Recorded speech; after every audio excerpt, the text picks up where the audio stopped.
Just like I did last year, it's now time to rank all 10 Oscar Best Picture nominees from this year. Most of these films I did see last year when they came out, so they were included in my 2022 ranking videos. So if you've seen those, you might already know what my list will be like, but if not, I'm going to be ranking them anyway and providing my thoughts on each one of them. This is not at all based on what I think will be the final results with the actual Oscars and what ones will come out on top.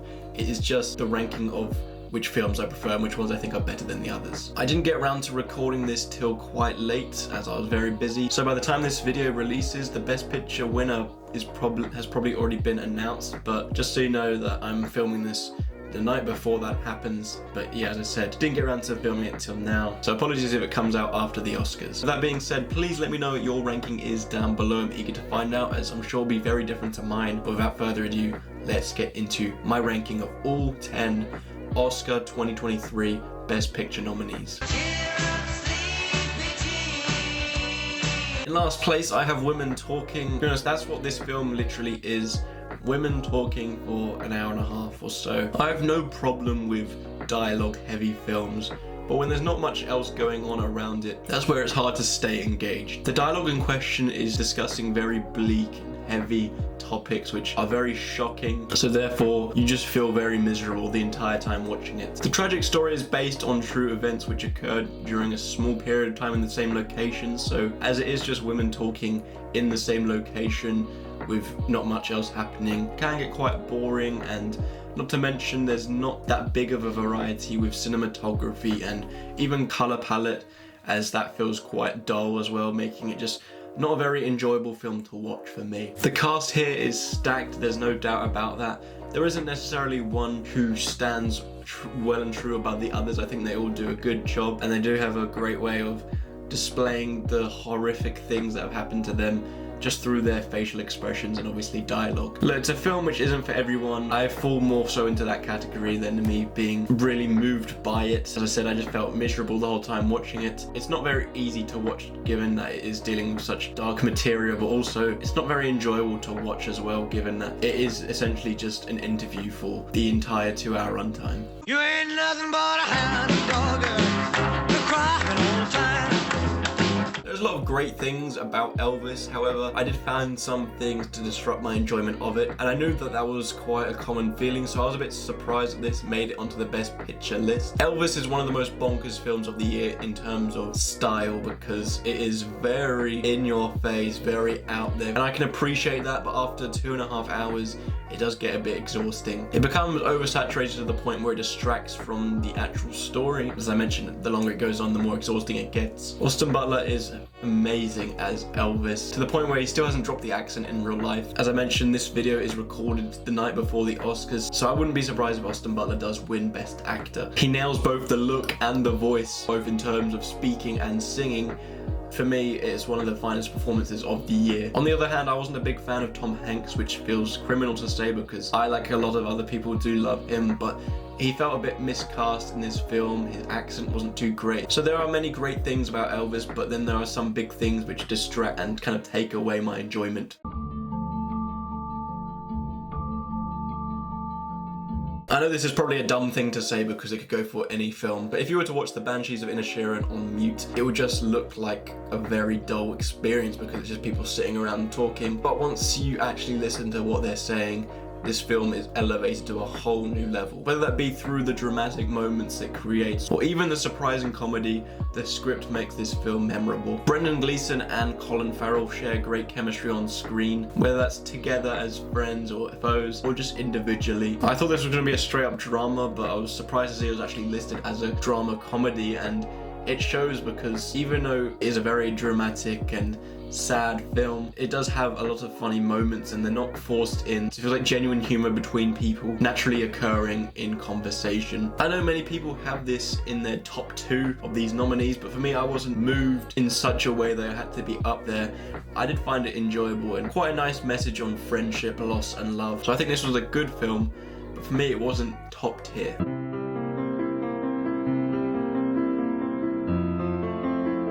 Tar is one of the films that I didn't get around to watching until this year in preparation for this list, and it does tell a fascinating story, one which I didn't think was going to be so involved with social media. The portrayal of the downfall of this orchestra director is genuinely very interesting, and helped even more so that Cate Blanchett delivers one of the best performances of the year. Compared to other character studies, Tar is quite unique. It averts expectations and goes in a new direction than what you're thinking, which does allow for some shocking things to happen. So overall, the film is quite unpredictable in a good way, which constantly keeps you wondering what's going to happen next. And as I mentioned, Blanchett's performance really does help with that. With a runtime of nearly 3 hours, Tar does hold a lot of unnecessary baggage, whether that be scenes that went on for too long. While a lot of them do feel unnecessary, there are some which do come back to play towards the end and pay off, but nonetheless, it does feel like an experience that drags in quite a few parts.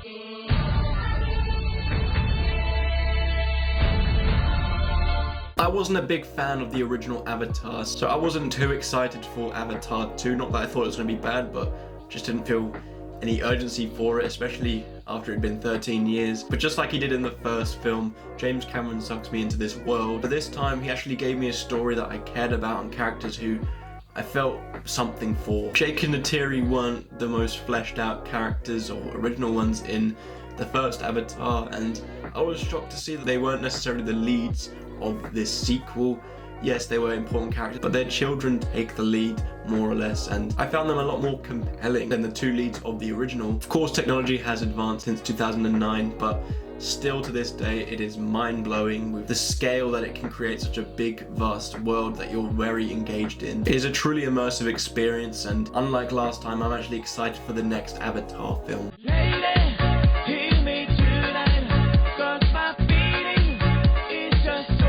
Prior to the Best Picture nominees being released, I hadn't heard of Triangle of Sadness, but watching through it, I really understand why it made the cut, because this film has a lot to say about society and does so in such an unsubtle way. While unsubtle, I don't mean that it's forced in. The way it's executed makes sense to this film and the direction it goes, and it's actually mind-blowing at how many different metaphors, etc. that it's trying to pull off, which I think it does very well. All these points stem from general conversation, and the script is superb with that as it naturally incorporates them. The characters aren't necessarily given much development, but their conversation highlights the main details that this film wants. The film could have been higher up on my list, but I feel like the 2.5 hour runtime is unnecessary and it drags on in portions, especially towards the end. The overall message is satisfying and interesting, and it really makes you think. The war genre has been quite saturated in recent years. There's nothing really that has stood out in a while, but the remake of All Quiet on the Western Front really does. We focus in on the perspective of these young men who are pretty much brainwashed into thinking that war is a good thing and it is a great honor to be amongst the army. There's so many powerful and shocking moments to it, especially when those characters are first exposed to the life of war on the battlefield and their whole perspective changes. The character's development is done in a very nice way through passing conversations, which just makes you care about them more as you're finding out about them, as if you're on this journey with them. This isn't showcased as an action film by any stretch of the imagination. It is truly a drama as you see the effects that warfare has on people. The film is vicious and hammers home a very sorrow tone, which really does stick with you for days after watching.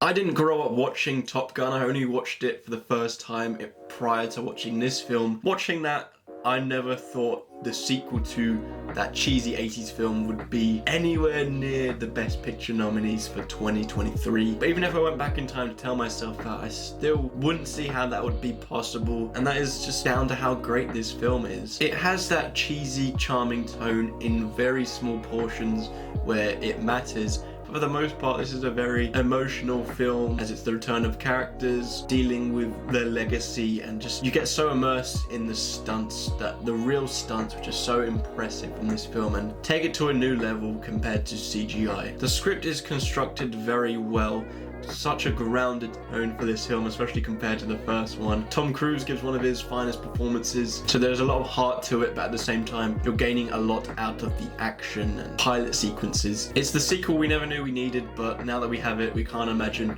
what life would be without it. If you wanna be having fun, that's your life.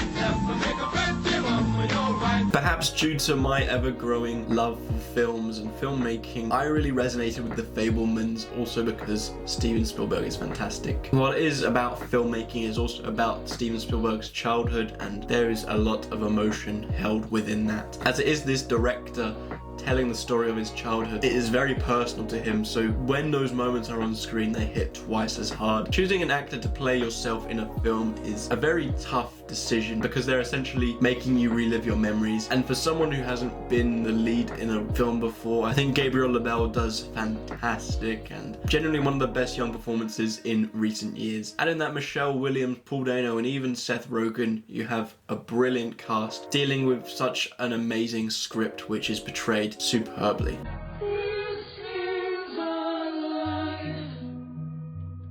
If you saw the ranking of the 2022 films that I saw, then you'd know my number one pick was always going to be Everything Everywhere All at Once, as that was my number one film of 2022. I said it then and I'll say it again, this is a once in a lifetime experience because this is the only film that I've watched where I can tick off so many genres within it. It's the most unique film I've seen, it's one of the most creative I've seen, and with those genres you have very emotional moments which ticks it off within drama. You have hilarious moments for the comedy, brilliant fight sequences for the action, and I could keep going on and on. On paper, the chaos within this film doesn't look promising, you know, you get criticized for inconsistent tones and the constant changes, but here it all just meshes together well to create something very special. For a concept like the multiverse, which has been used or is going to be used a lot recently, this is such a fresh take on it, and one which I can't see being topped, especially in the near future. There's so much heart and creativity put into this film, and there's some brilliant performances. I definitely recommend this film. It is the most unique film I've ever seen. I love talking about it. I haven't stopped thinking about it ever since I watched it back in May, and for that, it seems like it has to come in at first place. So that is my ranking of all 10 Oscar Best Picture nominees. As I mentioned, please let me know yours down below, and while you're there, if you could like and subscribe, that would also be amazing. Beside the fact that it is my favourite film of the year, I genuinely do think Everything Everywhere All at Once will win Best Picture. There just seems to be so much buzz around it ever since it came out, and that only seems to be increasing now that it's getting to Oscar season. Yeah, so thank you so much for watching. I hope you enjoyed, and I hope to see you in my next video.